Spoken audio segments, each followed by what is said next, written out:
वो आदमी मेरे लिए बहुत मायने रखता है। जीवन में छोटी छोटी चीज़ें बहुत मायने रखती हैं। सब्र रखो, सब ठीक हो जाएगा। सब्र करो, वो तुम्हारे पैसे तुम्हें लौटा देगा।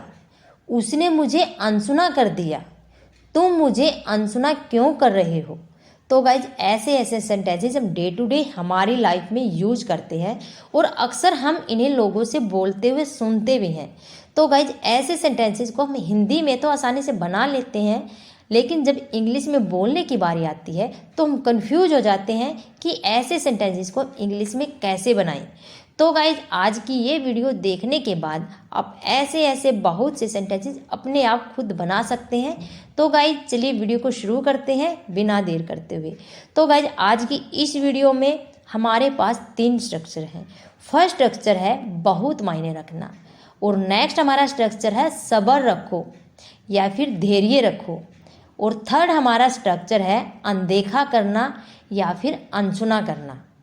तो गाइज चलिए अब हम एक एक करके तीनों स्ट्रक्चर को जान लेते हैं कि ऐसे स्ट्रक्चर से रिलेटेड हम कैसे सेंटेंसेस बनाएंगे और इनका एडवांस स्ट्रक्चर क्या होगा। तो गाइज हमारा फर्स्ट स्ट्रक्चर है बहुत मायने रखना, और इसके लिए हम इंग्लिश में यूज करते हैं mean a lot. Mean a lot, mean a lot means बहुत मायने रखना।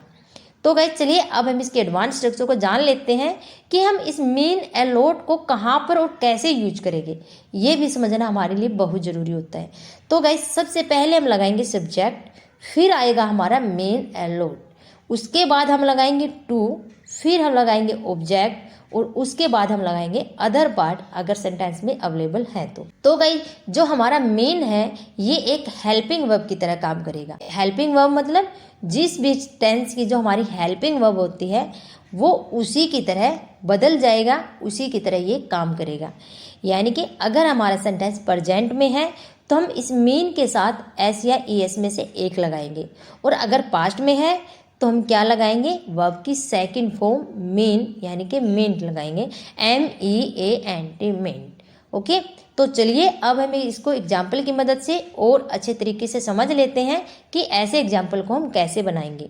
फर्स्ट हमारा एग्जाम्पल है वो आदमी मेरे लिए बहुत मायने रखता है, यानी कि उस आदमी से मैंने लाइफ में बहुत कुछ सीखने को मिला है। वो आदमी मेरे लिए बहुत मायने रखता है। तो इसको हम इंग्लिश में कैसे बनाएंगे, दैट पर्सन या फिर that man means a lot to me. That person या फिर that man means a lot to me, यानी कि ये सेंटेंस किस टेंस में है, प्रेजेंट में है, इसलिए हमने मीन के साथ क्या लगाया है, एस लगाया है, यानी कि मीन्स। और जो हमारा सब्जेक्ट है वो सिंगुलर है, सिंगुलर में हम एस या ई एस में से एक लगाते हैं, इसलिए हमने मीन के साथ क्या लगाया है, एस लगाया है, मीन्स हो गया। ओके, तो नेक्स्ट हमारा सेंटेंस है तुम मेरे लिए बहुत मायने रखते हो। ये सेंटेंस भी किस में है, प्रेजेंट में है, तुम। और तुम के लिए हम यूज करते हैं यू। यू के साथ हम कोई भी एस या ई एस नहीं लगाते हैं, ओनली हम वर्ब की वही फॉर्म लगाते हैं जो वर्ब है। ओके, यानी कि मीन लगाएंगे यहाँ पर ओनली। तो you mean a lot to me, you mean a lot to me. Next है जीवन में छोटी छोटी बातें बहुत मायने रखती हैं, यानी कि छोटी छोटी बातें, ये किस में आ गया, प्लूरल में है ना। प्लूरल के केस में भी हम एस या ई एस में से कोई नहीं लगाते हैं। ओके, तो small things in life mean a lot, small things in life mean a lot, यानी कि मीन के साथ हमने कोई भी एस या ई एस नहीं लगाया है, क्योंकि जो स्मॉल थिंग्स मतलब छोटी छोटी बातें किस में है, प्लूरल के केस में चली गई। ओके, इसलिए हमने मीन के साथ कोई भी एस नहीं लगाया है। ओके, तो हमने ओनली क्या लगाया है, मीन लगाया है। नेक्स्ट हमारा है ये बुक मेरे लिए बहुत मायने रखती है। This book means a lot to me, this book means a lot to me, यानी कि ये बुक ओनली क्या है, वन है, सिंगुलर है, इसलिए हमने मीन के साथ क्या लगाया, एस लगाया है, means. This book means a lot to me. Next हमारा सेंटेंस है वो मेरे लिए बहुत मायने रखती थी, यानी कि कोई लेडीज की बात है, वो लेडीज मेरे लिए बहुत मायने रखती थी।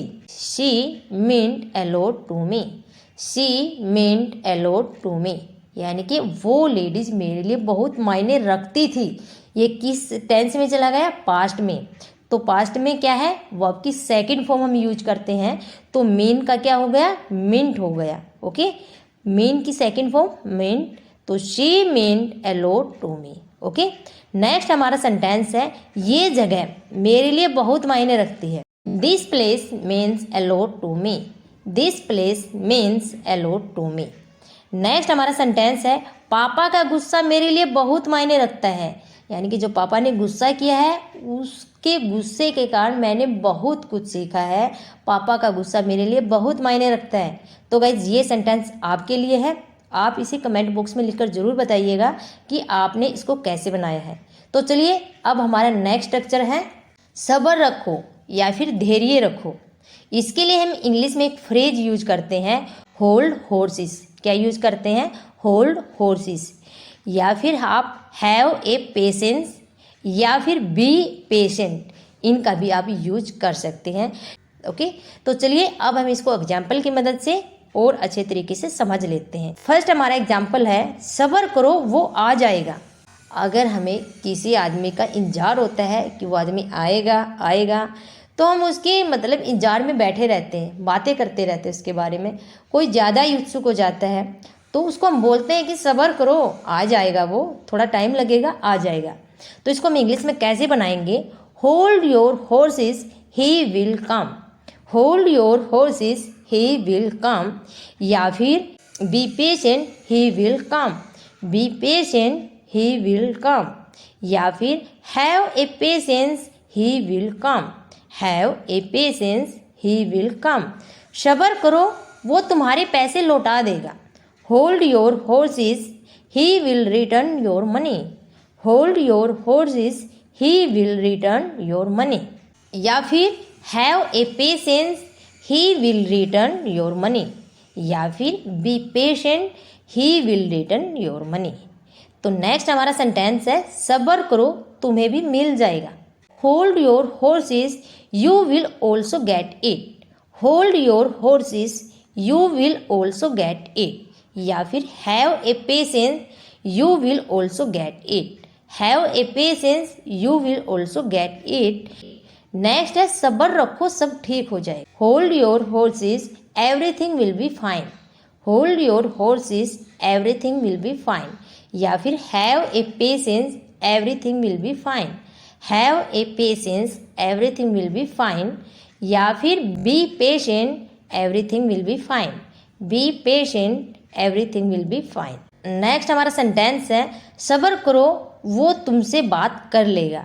तो गाइज ये सेंटेंस आपके लिए है। आप इसे कमेंट बॉक्स में लिखकर ज़रूर बताइएगा कि हमने इसको कैसे बनाया है। नेक्स्ट हमारा स्ट्रक्चर है, अनदेखा करना। अनदेखा करना यानी कि अनसुना करना, किसी की बात को ध्यान से नहीं सुनना, उसको अनसुना कर देना। तो इसके लिए हम इंग्लिश में एक फ्रेज यूज करते हैं, ट्यून आउट। ट्यून आउट मतलब अनदेखा करना, अनसुना करना किसी आदमी को। ओके, तो चलिए अब हम इसके एडवांस स्ट्रक्चर को जान लेते हैं कि हम इसके एडवांस स्ट्रक्चर को कैसे बनाएंगे।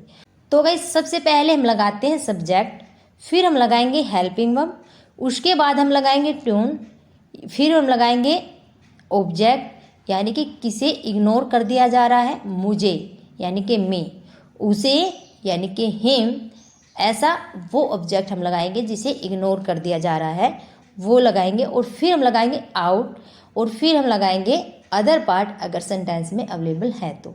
तो गाइस चलिए अब हम एग्जाम्पल की मदद से इसको और अच्छे तरीके से समझ लेते हैं कि ऐसे एग्जाम्पल को हम कैसे बनाएंगे। तो गाइस अगर आप इसको सिंपल तरीके से बनाना चाहते हैं तो आप ट्यून आउट की जगह पर इग्नोर का भी यूज कर सकते हैं।